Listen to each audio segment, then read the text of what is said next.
Theo. Yeah. Okay, Based number on the 55. passage, if we satisfies our thirst of lifestyle need being consumptive, Mm-hmm. A, our happiness may harm both other and environments. Okay, all right, thank you. Number 55, based on the passage, based from the text, it means if we satisfy our thirst of lifestyle needs being consumptive. Berdasarkan teks itu, bahwa di situ dipaparkan bahwa our satisfactions, kepuasan kita itu bisa apa namanya, kalau haus tuh bisa minum gitu ya, terpuaskan kalau jiwa-jiwa konsumtifnya tuh bisa tersalurkan ya. Ini yang paling cocok sih Tio. We may be happy at the cost of our self environment. Jadi untuk orang-orang yang memang gaya hidupnya itu stylenya itu tinggi karena memang dari kemapanan mereka ya, beda dengan orang yang sebenarnya nggak mapan tapi gaya hidupnya pengennya tinggi, itu lebih nggak happy lagi nanti ya.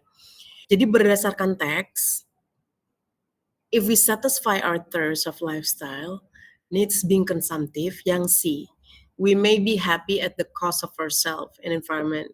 Ya walaupun kita itu punya keinginan-keinginan, ya sebaiknya apapun keinginan kita itu disesuaikan dengan kondisi yang ada dan kita harus tetap happy. Kalau misalkan keinginan kita tuh nggak tersampaikan, gitu ya, nggak tersalurkan, ingin benda-benda mahal yang ternyata harus merusak dulu baru ada itu benda, merusak lingkungan kayak gitu. Jadi sebaiknya apapun situasi kita memang harusnya happy dengan hidup yang sedang kita jalani di level manapun yang sedang kita jalani, seperti itu. Oke, kita coba lagi Riko number 56.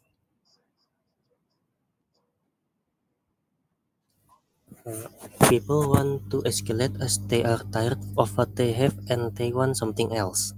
Mm-hmm. The antonym of the underlined word is as follow, except. Okay. Is Well, itu antonym. Escalate. Ya? What is escalate? Ya? Berarti naik dia. Berarti naik. Ya, escalate. Berarti D, correct. How do you know the answer is D? Kalau escalate kan berarti kan dia naik, meningkat terus. Ditanya kan yang bukan antonimnya. Yang ditanya antonimnya, tapi ternyata kecuali. Nah, perhatikan. Ada nanti di UTBK tipe soal seperti ini, ya. Nih, Mem ulangi lagi soalnya ya. People want to escalate as they are tired of what they have and they want something else. The antonym of the underlined word is as follow, except. To escalate itu artinya meningkat. Tapi yang diminta dicari itu kan lawan kata. Berarti lawan katanya menurun. Nah, di soal ternyata ada kata except. Nih, kecuali. Jangan bingung. Kalau tipe soalnya seperti ini, berarti itu yang dicari sebenarnya yang ini, persamaannya ini, sinonim sebenarnya. Jadi nggak usah bingung. Ketika ada soal ternyata yang diminta mencari lawan kata, nih, disuruh mencari lawan katanya. Yang digaris bawahi kan ya, disuruh mencari lawan kata, tapi di bawahnya ada except. Itu sebenarnya cari sinonim, guys. Jadi jangan bingung, jangan terpengaruh malah cari anonim, padahal ada kata except ini, kalian nggak baca yang di bawah ini, kecuali, nah, diminish, decrease, shrink, and reduce itu artinya sama, penurunan. Yang beda sendiri yang disebut sama Riko, yaitu rise, meningkat, sama dengan escalate. Jadi jawabannya adalah yang di rise, ya. Jadi jangan bingung. Ketika ada pertanyaan mencari lawan kata, kalau di bawahnya nggak ada except, nggak ada kata kecuali, berarti emang mencari lawan kata. Tapi ketika di bawahnya ada kata except kecuali, berarti maksudnya sinonim, gitu ya? Halo? Ya, Mem. Udah ngerti ya sampai sejauh ini ya? Oke, good. Nah, ini soal berikutnya nih. Mem mundurin dulu ya. Yosafat, ayo baca Yosafat. Baca yang mana, Mem? Ini, text 2. Wait, Mem. Okay.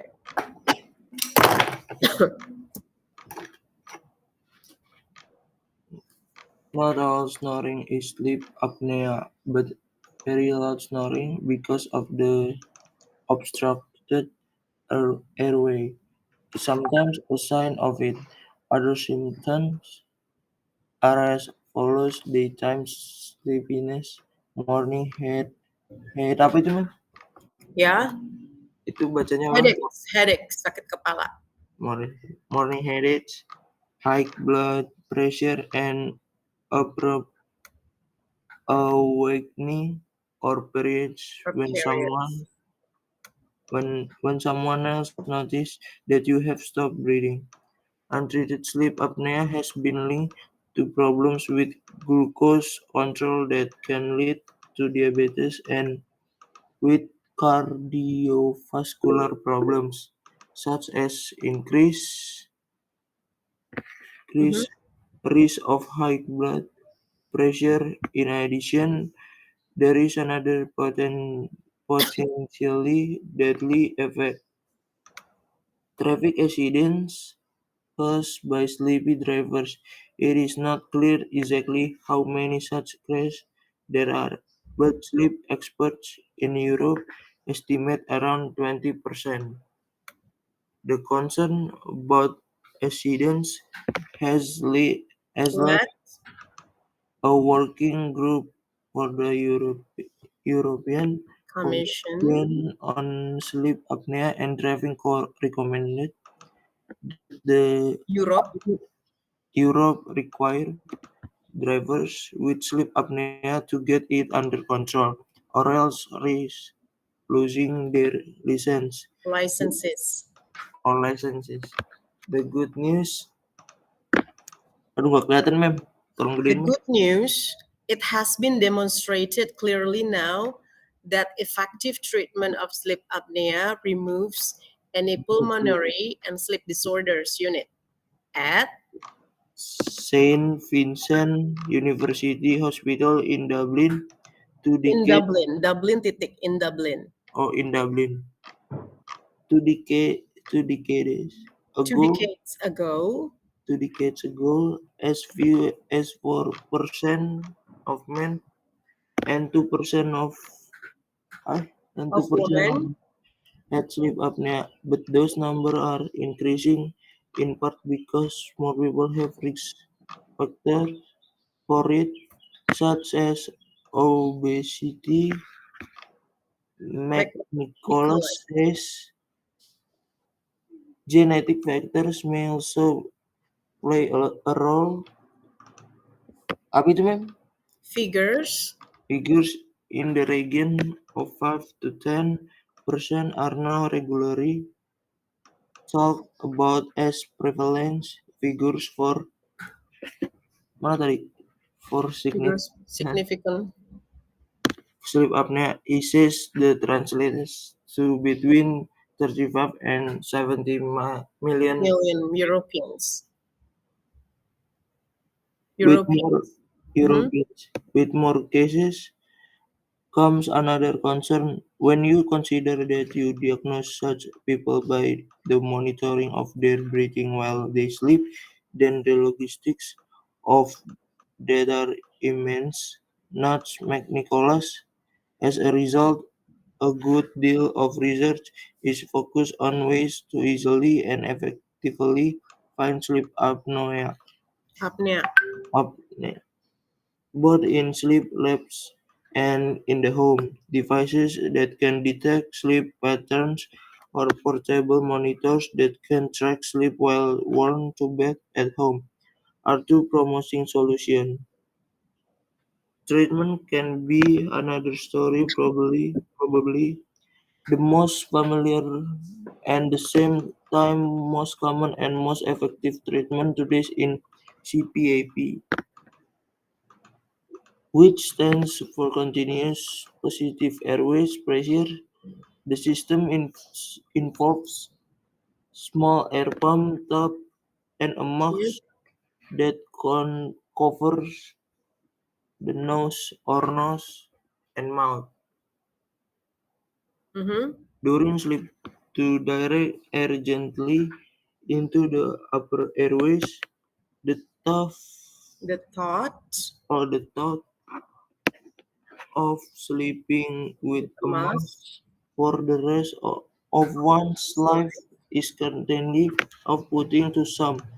Huerta says, after a while, some people even develop an attachment to their device, says Nicholas. They actually go to bed and snuggle up with the CPAP mask. He believes is the body's subconscious reaction to being able finally to relax and have a restful night's sleep after months or years of untreated sleep apnea. Oke. Sleep apnea ini adalah bisa dibilang sebuah penyakit yang berhubungan dengan pernafasan, ya, seperti mendengkur. Ini di sini disebutkan not all snoring is sleep apnea, ya. Jadi nggak semua mendengkur itu dibilangnya sleep apnea, tapi mendengkur yang bagaimana, yang ternyata itu ada saluran yang tersekat yang membuat orang kayak tercekik gitu. Kalau lagi tidur tiba-tiba kayak tercekik. Nah, terus ada juga orang yang stroke, kan dia seperti ngorok ya, gitu. Sebenarnya itu sleep apnea.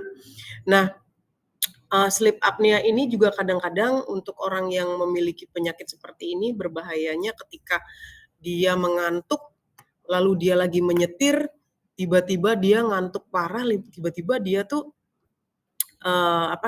tanpa sadar terpejam matanya, lalu ini bisa menyebabkan kecelakaan. Nah, hal-hal seperti ini yang harus ada perawatan untuk menyembuhkannya gitu ya. Jadi ternyata ada di paragraf yang di bawah ini ya, treatmentnya ini menggunakan CPAP ya, bagaimana bisa disembuhkan dengan treatment tertentu gitu. Oke. Nah, kita baca yang paragraf terakhir ya. The thought of sleeping with a mask for the rest of one's life is certainly off-putting to some, Puerto says. After a while, some people even develop an attachment to their device. Jadi dalam perawatannya itu memang harus menggunakan masker ya, yang kemungkinan berisi oksigen gitu. Jadi ada treatment atau hal-hal tertentu yang dilakukan secara medis untuk bisa merawat sehingga akan kembali lagi ke keadaannya yang lebih baik ya, karena memang ini treatmentnya kayaknya panjang ya berdasarkan dari teksnya. Nah, kita coba ke number 57.